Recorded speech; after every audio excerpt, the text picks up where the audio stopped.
So this is the last of a series of videos I wanted to do about this fantastic vintage double wedding ring quilt.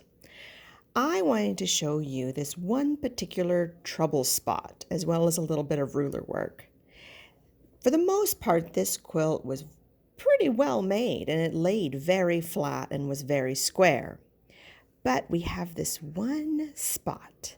I think there might be one extra wedge that has been sewn in, so it's just not going to lay nice and smooth. Well, there is a trick to really making these pieced places lay nice and flat, and it's with your basting. So if you take a stitch on the far side of the seam and the near side of the seam, first here, then here, that'll help pull it together and just give it a little bit more stabilization. I'll show you what I mean. So I'm just doing a single stitch. We go on the far side of the seam, and then again on the near side of the seam. And then when we move ahead, what's going to happen is that's going to be drawn together. So let's keep doing it. I mean, this is not the most exciting thing in town, but when I learned this, it really helped on my little quilt journey.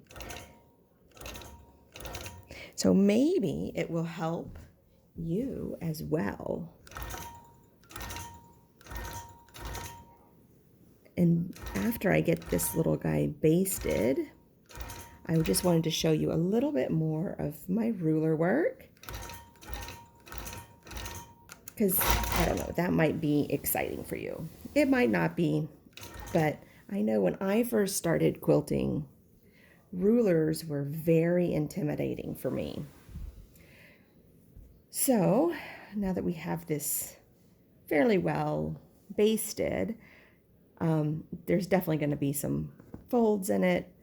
But, you know, I think if this is the only place on the whole quilt with some pleats, we're winning.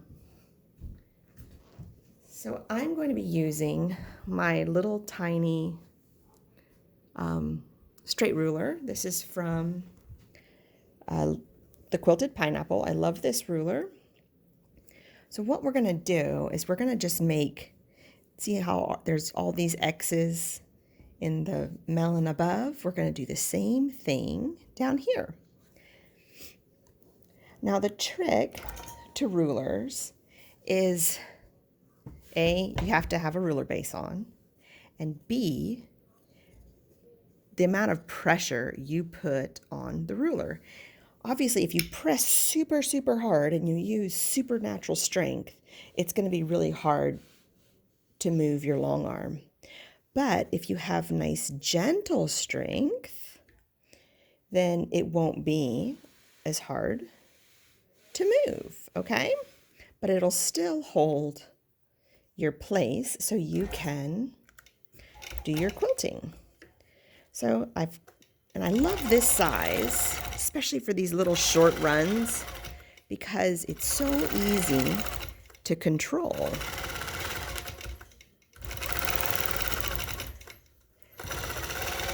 Look at that. Now, if you'll notice how I'm lining up my ruler, I'm not lining it up exactly on the corner, because if I do, we're going to overshoot by 1/2 inch. So I have it lined up 1/2 inch off, so it's easy to hit our target. Oh, here we come up on the one that's kind of wrinkly. Let's just go for it. And now we go back. Now if I'm doing the entire quilt, I want to get as many of these little ruler runs in one pass.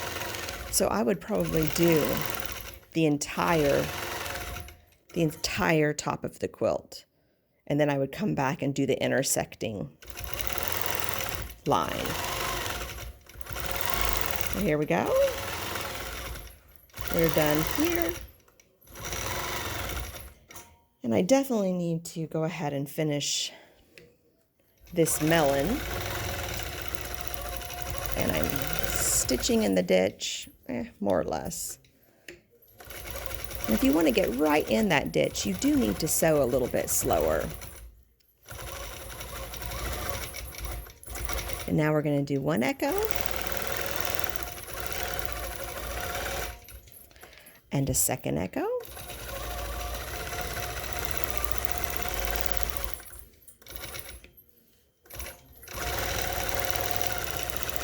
And see, I'm just kind of manipulating this ruler. It's not the perfect size, but it does have that curve that I want. So now I'm going to put some pebbles inside of it. And this might be a little different way to do pebbles that you've seen. This is like doing fat loops. So when we do our pebbles, we're going to travel on that echo line. And it takes a little bit of practice to make them look decent. But when I figured that out, I was quite happy with my work. Well, guys, I hope you've enjoyed this series of ruler work, and don't be afraid of it. It's wonderful. I use rulers on almost every single custom quilt I do, and I really rely on them. Enjoy collecting all the great rulers, and have a great day.